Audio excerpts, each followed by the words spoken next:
Across the globe, certain highways have earned the ominous moniker Highway of Death. This designation is often bestowed due to their alarming accident rates, the inherent dangers of their routes, or the sheer difficulty they present to those who dare to traverse them. Mexico, a land of diverse terrains and challenging passages, is home to not just one, but several such formidable roads. Amongst these is the infamous Devil's Backbone, a particularly intricate stretch winding through the northern reaches of Durango. Further south, the renowned Curve of Death on the highway leading to Cuernavaca is a constant scene of horrific mishaps. Yet, despite these numerous perilous locations, one particular highway has etched itself into the collective consciousness as the quintessential haunted site and the ultimate highway of death. La Rumorosa. To understand its profound mystique, one must first explore its geographical context, the very zone it inhabits. The region itself lies along the border with the United States, situated far in the northern expanse of the country. These lands, once ancient territories, are now characterized by an almost desert-like environment, although they exhibit a surprising variety of vegetation. Venturing slightly further south reveals distinct climatic shifts. But it is here, between what are now the bustling cities of Tijuana, Tecate, and Mexicali, that a unique area exists, home to the small town known as La Rumorosa. This is precisely why that notorious stretch of highway bears its name. It is an area marked by stark contrasts. Just across the international boundary lies San Diego, a city known for its vibrancy and prosperity. On the Mexican side, Tijuana presents a dangerous and complex urban landscape, a city with a difficult and profoundly dark history. Adjacent to this, Calexico transitions into Mexicali. These are significant transit zones, bustling with people and numerous maquiladora factories. However, in earlier times, none of this industrial activity existed. While today it is a densely populated territory, characterized by constant movement and manufacturing, its origins saw only a handful of inhabitants. The indigenous people of this region were the Kumiai. This group of Amerindians, as they are sometimes referred to, extended from the area of present-day San Diego in California, deep into Baja California, Mexico. The Kumiai represented an intriguing ethnic group, possessing a very peculiar dialect and an equally distinctive way of life. They had adapted to an incredibly hostile environment, characterized by extreme scarcity of water, wildly fluctuating temperatures, a sun whose intensity could be frightening, yet when night fell, the cold became astonishing. During the winter months, almost unbelievably, snow could even blanket the terrain.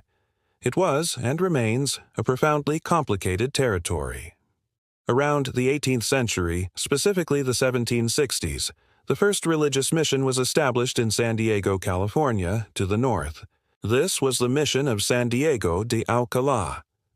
Franciscan friars began to journey throughout the region, initiating contact with the indigenous inhabitants, the Kumiai. It was during these early encounters that the legend of the devil began to take root. As the Franciscans engaged in evangelization, speaking of Jesus Christ, God, and the devil, their narratives immediately captured the imagination of the natives. The Kumiai were already familiar with a series of figures painted upon the stones. Near what is now the town of La Rumorosa, an archaeological zone known as Vallecillos contains very ancient cave paintings. Those who came into contact with the Franciscans and began to hear their discourse on the devil, God, and Jesus Christ promptly identified the figure depicted on the rocks with the concepts these European men had introduced. This figure on the rocks is predominantly red, adorned with horns. Contrary to popular belief, it was not painted after the arrival of the evangelizers. Its origins are far more ancient. In fact, when the Franciscans working in the region learned of its existence, they too immediately associated it with the devil. For them, it served as an indication that this particular region was under the dominion of malevolent forces. Consequently, they did not venture further into these specific areas, choosing instead to focus their efforts on the regions closer to Tijuana and Tecate. The town of La Rumorosa was originally a minuscule hamlet, comprising scarcely 6 or 8 houses. Today, its population stands at 2,000 inhabitants, signifying that it remains a very small community. Over time, however, increasing contact with the United States, expanding trade, and growing coexistence compelled Mexican cities to expand. Tijuana transformed into a sprawling metropolis. Tecate became a large and prosperous city, and effective communication with Mexicali grew indispensable. The inherent challenge lay in the route connecting these 3 cities. Formerly known as the Slope of the Picachos, it was considered sheer madness. It represented an incredibly dangerous path, exceedingly narrow, rudimentary, and unpaved, merely a cut carved into the side of the mountains. It was along this treacherous course that the legend of the devil truly began to solidify. The route was deemed devilish, and accidents occurred with alarming frequency. Travelers typically journeyed only during daylight hours and in groups, owing to the immense risks involved. Intriguingly, this was not due to the presence of bandits. In fact, bandits were not even a concern in this isolated territory. To be more precise, the specific stretch that instilled fear in all who knew it was named the La Rumorosa segment. This area traverses the Sierra de Juárez, a rugged mountain range, and constitutes an incredibly hostile environment. While the valley areas presented fewer issues, upon reaching the mountains and commencing the ascent, everything grew significantly more complicated.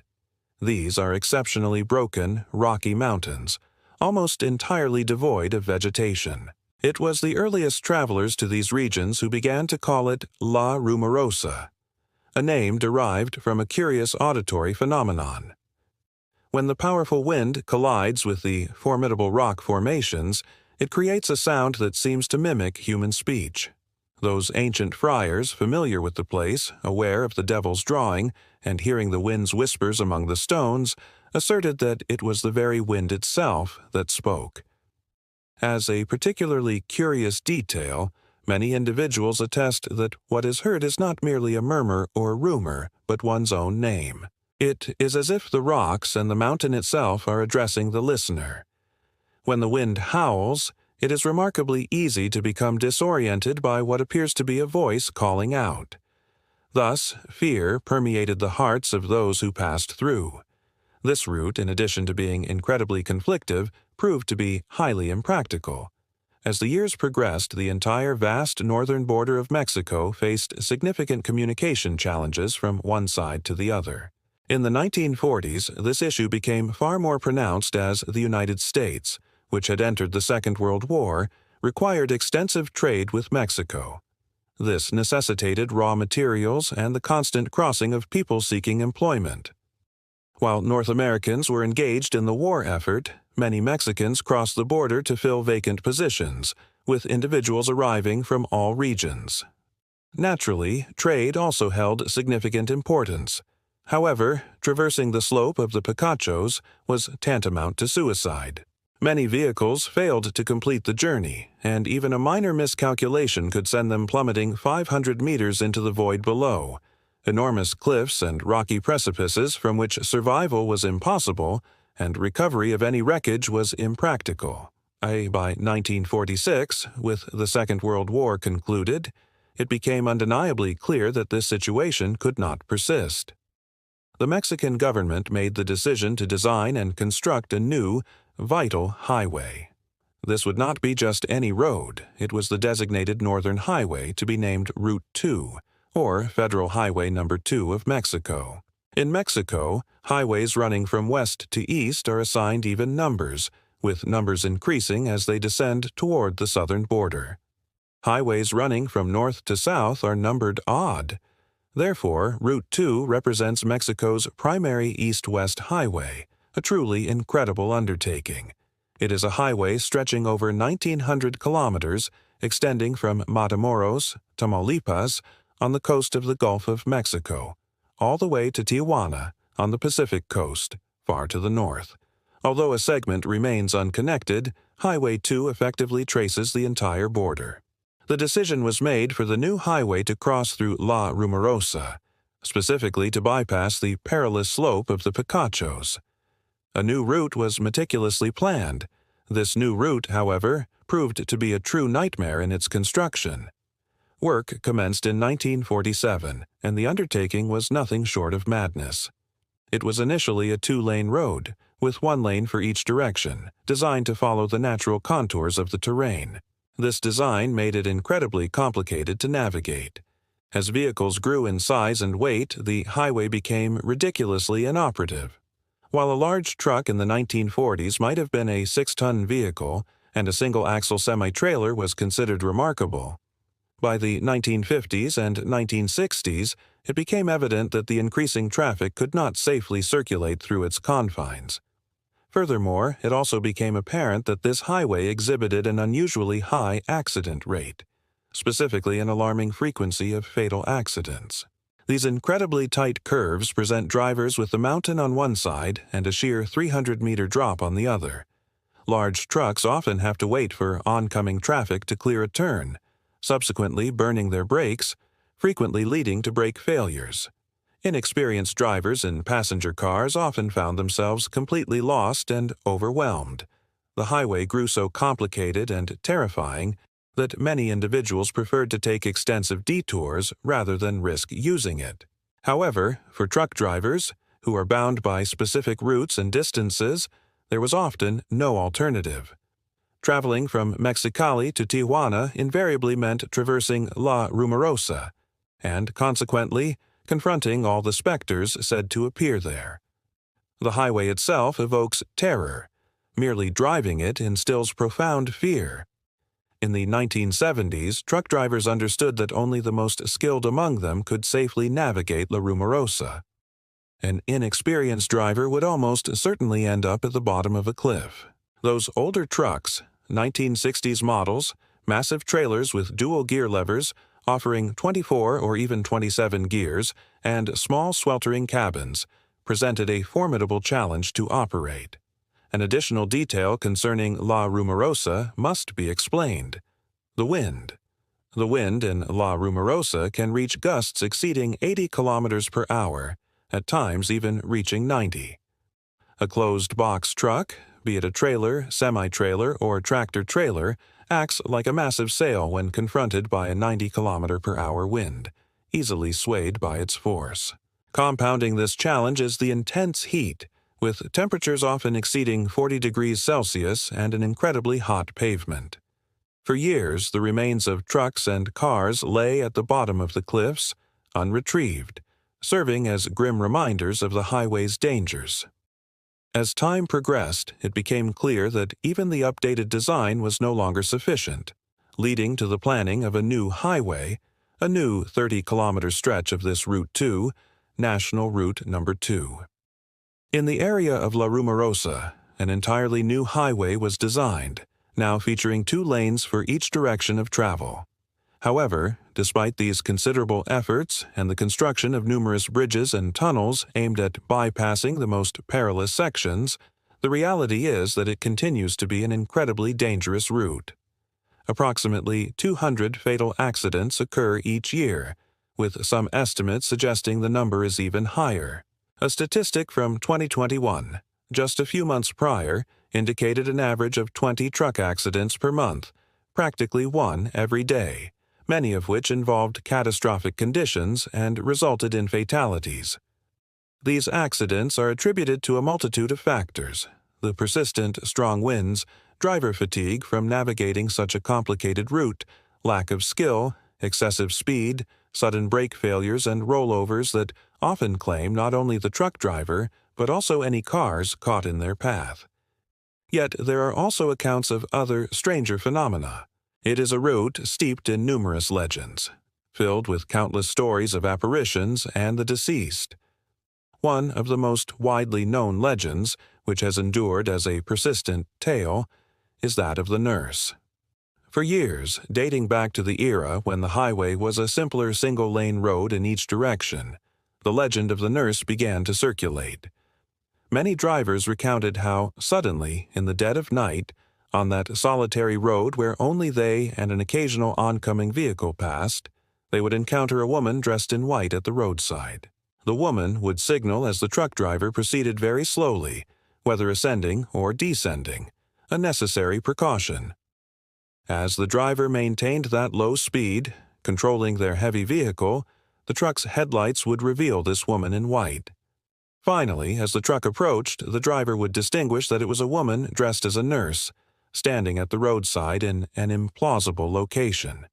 It was an incredibly lonely, empty sight, lacking even sufficient space to park a car. Therefore, if a car had broken down, it likely would not have stopped in that particular spot. There would have been no room. They would have sought one of the designated lookouts or a more suitable area. Yet nothing else was visible except this woman standing there. As they drew nearer, the truck driver obviously had no possibility of braking effectively.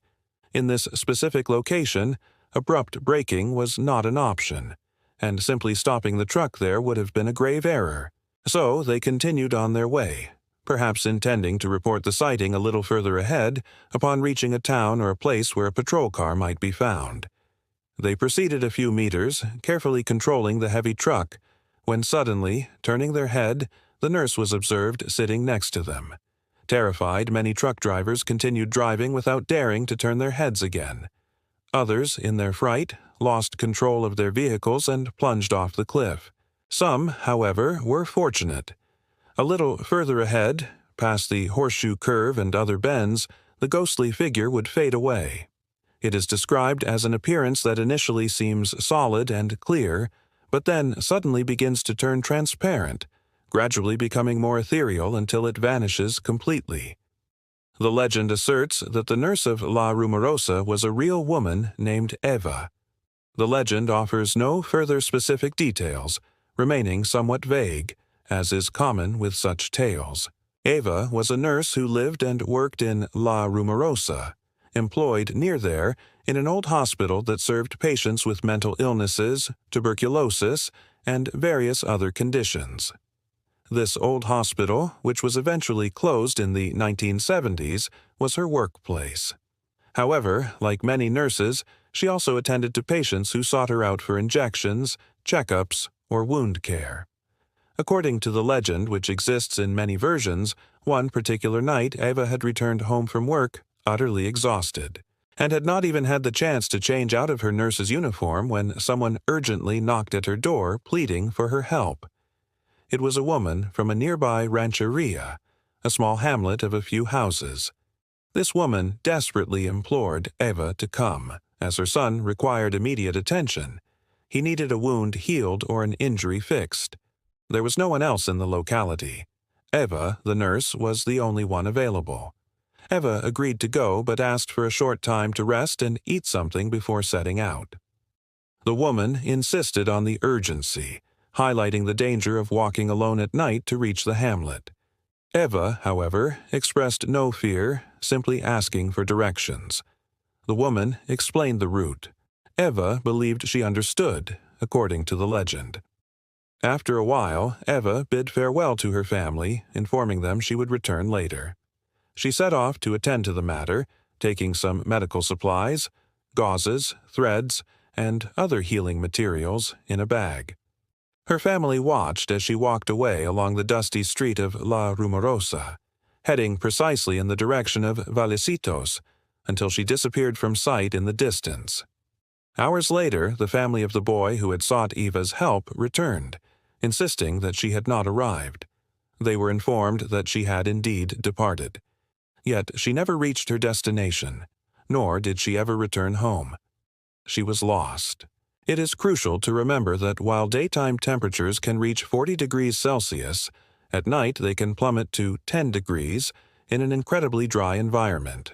Tired, lost, wandering among the rocks, amidst the wind that whispers one's name and causes disorientation, among the crags where the devil is said to reside, she vanished, never to be seen alive again.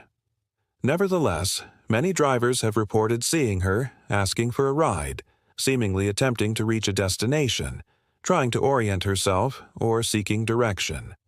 Some describe her appearing naturally in her old-fashioned nurse's uniform, complete with a small cap. Others claim this is not the case, suggesting that one suddenly realizes she is already inside the truck, occupying the spectral passenger seat, her appearance cadaverous. Still others dismiss these accounts, stating that nothing ever appears, that they have traveled the route countless times and never witnessed anything unusual. Perhaps they have simply been fortunate. The fact remains that the legend of the nurse of La Rumorosa has persisted for a very long time. Considering that these stories began to be told in the 1950s, it means this is a ghost that has been present for at least 70 years. The most recent account of the nurse, dating from 2020, comes from a driver who narrated how he suddenly saw a white shape at the edge of the road while descending in the direction toward Tijuana, heading to Tecate, and then onward to Tijuana.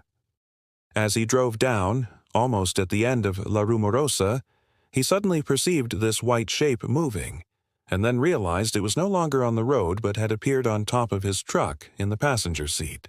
According to this man, the figure was not very clear, already blurred, but it was undeniably beside him, causing immense fright. His only reaction was to begin praying. Shortly before reaching the toll plaza, where the toll is paid, the entity that had entered his vehicle had vanished, leaving behind only a strange, profound sensation of cold. This is a legend that has been widely recounted, but it is by no means the only one. Another prominent legend is that of the soldier. It is said that very likely during the highway's construction, one of the soldiers guarding the work died. The site was extremely dangerous.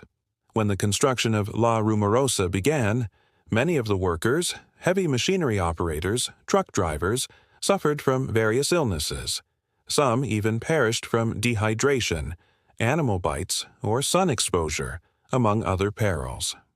The fundamental problem in this location was the scarcity of potable water. It was often impossible to obtain. The well of La Rumorosa would run dry, leaving no water available. Consequently, water had to be transported from Tecate, or even more distant locations, leading to periods of severe water shortage. One can imagine the ordeal of working under a blazing sun, with temperatures exceeding 40 degrees, and without a single sip of water. It is recounted that one of the soldiers assigned to guard the construction, in the throes of sunstroke and heat exhaustion, began to rave, becoming crazed, losing his sense of orientation and all logical thought. He began to wander toward Valecitos, the site of the ancient drawings. The legend states that the soldier became lost, and no one ever saw him alive again. From that time onward, and for many years, some individuals assert that it is not a nurse, but a soldier, who suddenly appears while one is driving a heavy truck at a very low speed. Contrary to the nurse, who is consistently seen on the right side of the road, this apparition is observed toward the cliff. One suddenly distinguishes a soldier dressed in a strange green uniform. Before the driver fully comprehends the sight, the soldier is reportedly mounted on the step of the truck, clinging on, staring at the driver with a lost, empty gaze, his eyes completely black, his face hollow, expressing despair, loneliness, anguish, and fear. He appears to want to communicate something but is unable to. He attempts to touch the driver or the steering wheel, seemingly trying to intervene. It is at this point, upon reaching the horseshoe curve, so named because it turns completely back upon itself like a horseshoe, that many drivers lose control, either crashing against the mountain and overturning, or plunging off into the cliff below. Down at the base of the horseshoe curve, if one gazes from the lookout, numerous remains of trucks, cars, trailers, complete vehicles, fragments, pieces of tires, and dollies can be observed. Some who have miraculously survived that perilous adventure recount that, at the critical moment, the soldier attempts to touch them, tries to grab the steering wheel. This is one of the prevalent ghosts, but it is not the last. Another of the apparitions that has caused the most astonishment is that of the family. This particular legend is especially unsettling. It began to be reported from the 1970s onward, suggesting that it is very probably the ghost of a family who perished there. Which family? That remains impossible to ascertain. Many entire families traveling in a car or a van have fallen into the cliff, with none emerging alive. The legend of the family states that only on certain nights, when the full moon shines brightly, particularly on cold nights when the wind howls and causes the vehicle to sway, a family suddenly appears, walking. One can clearly discern children, a man, distinguished by his larger stature, and a woman. They are several figures, and they begin to walk along the highway right beside the vehicle. The trucks in this area are compelled to descend at speeds less than 30 kilometers per hour to maintain control. One can imagine the scene on the new route, or even more so on the previous, older route, where drivers proceeded with extreme caution and incredible slowness, encountering this spectral family. Naturally, more than one driver initially assumed it was a family from La Rumorosa, or one of the small hamlets in the highlands. But then, suddenly, as the truck's headlights cut through the darkness, it is clearly observed that the family begins to cross directly in front of the truck. Braking becomes impossible. More than one truck driver has slammed on the brakes, engaged the engine brake, or attempted any futile maneuver to avoid them, only to swerve, crash against the rocks of the mountain slope, or plunge into the abyss. Those who have managed to stop further ahead are left with their hearts pounding from the terror of having seemingly run over an entire family. When they rush back to the spot, there is nothing there. No one. No human remains. No evidence on the truck. It is simply an apparition that dissolves into thin air. This is arguably the most frightening of the legends, as some accounts describe that when a driver finally manages to stop the truck, they return to search for the bodies they believed they just ran over, only to realize there is no one. At that point, it is said to be preferable to flee, return to the truck, car, or whatever vehicle is being driven, and drive away quickly because the spectral family is now behind the driver, gazing with empty eyes in the middle of the night, while the wind blows and repeats one's name again and again, echoing in every rock, every crack, every sparse bush in the vicinity. The sound of one's own name permeates the air. And this is not the final apparition either. There is also the ghost of a bicyclist, seen pedaling at the edge of the road. Suddenly, he is on the other side, or a little further ahead. One might have already passed him, but then realizes he is ahead again, and then further ahead once more, and now on the other side of the road. Or the old woman, a figure that many have reported seeing. While descending at night, one suddenly spots an old woman, a woman in long clothes, slightly hunched, wearing a shawl, standing there. Naturally, she appears to fall behind. One can observe her in the passenger door's small lower mirror or the side window as she recedes. She's also visible in the rearview mirror, appearing to have been left behind. But when the driver's eyes return to the road ahead, she is there again, just a few steps away. And she is seen once more as she crosses to the other side, and again in the rearview mirror, and then, inexplicably, she is back in front, crouched with that strange expression, as if looking, yet not looking. When despair sets in, one is lost. Therefore, it is advised not to pay attention to her. And if her voice is heard calling one's name, one must not turn around, as some assert that she has just entered the truck, car, or van, whatever vehicle is being driven, and is now sitting beside the driver, repeating their name. The counsel is to ignore her and continue driving. Upon reaching the lower part of the highway, she is no longer there. La Rumorosa holds these and many more mysteries. It is important to remember that during winter, snow falls on this highway, adding yet another layer of complexity to its challenges. It remains a particularly complicated route today, even with the advancements in modern truck technology, which now feature all manner of braking systems, engine brakes, electromagnetic brakes, and others. Despite these innovations, it continues to be a very dangerous highway where accidents occur practically every day. And, of course, if one considers the ancient legend told by the friars who believed the devil resided there, this highway might not merely be the highway of death, but truly the highway of the devil.